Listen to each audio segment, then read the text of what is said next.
పశ్చిమాసియాలో నెలకొన్న ఉద్రిక్తత పరిస్థితుల నేపథ్యంలో 24 మంది భారత సిబ్బంది ఉన్న వాణిజ్య నౌకపై అమెరికా బలగాలు జరిపిన దాడిని భారత్ తీవ్రంగా పరిగణించింది. ఈ ఘటనపై నిరసన వ్యక్తం చేస్తూ న్యూఢిల్లీలోని అమెరికా రాయబార కార్యాలయ సీనియర్ దౌత్యవేత్తకు నిన్న సమన్లు జారీ చేసింది. ఒమన్ గల్ఫ్లో జరిగిన ఈ ఘటనలో 21 మంది సిబ్బంది క్షేమంగా బయటపడగా మరో 3 ఆచూకీ ఇంకా లభించలేదని విదేశాంగ శాఖ అధికారికంగా వెల్లడించింది.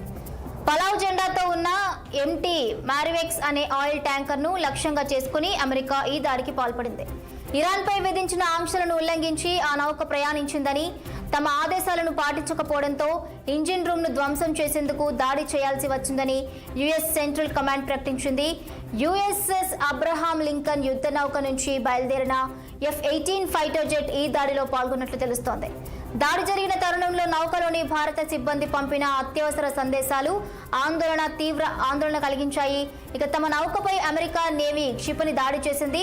దీనివల్ల ఇంజిన్ రూమ్ దెబ్బతినడమే కాకుండా నౌక కింది భాగంలో రంధ్రం పడిందని, మేమంతా 24 మంది భారతీయ సిబ్బంది ఉన్నాం, దయచేసి త్వరగా తమని రక్షించండి అంటూ వారు వేడుకున్నారు.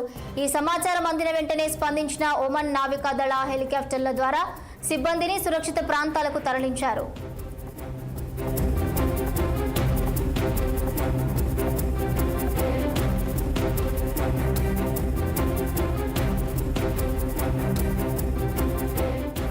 భారత విదేశాంగ శాఖ నిరంతరం పర్యవేక్షిస్తోంది. గల్లంతైన 3 సిబ్బంది కోసం ఒమన్ అధికారుల సమన్వయంతో గాలింపు చర్యలను ముమ్మరం చేసినట్లు వెల్లడించింది.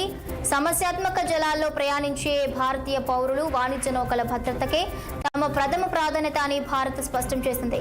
ఇరాన్తో నెలకొన్న విభేదాల నేపథ్యంలో అమెరికా ఆంక్షలను కఠినంగా అమలు చేస్తుండటంతో ఈ ప్రాంతంలో తరచూ ఇటువంటి ఉద్రిక్తత ఘటనలు చోటు చేసుకుంటున్నాయి.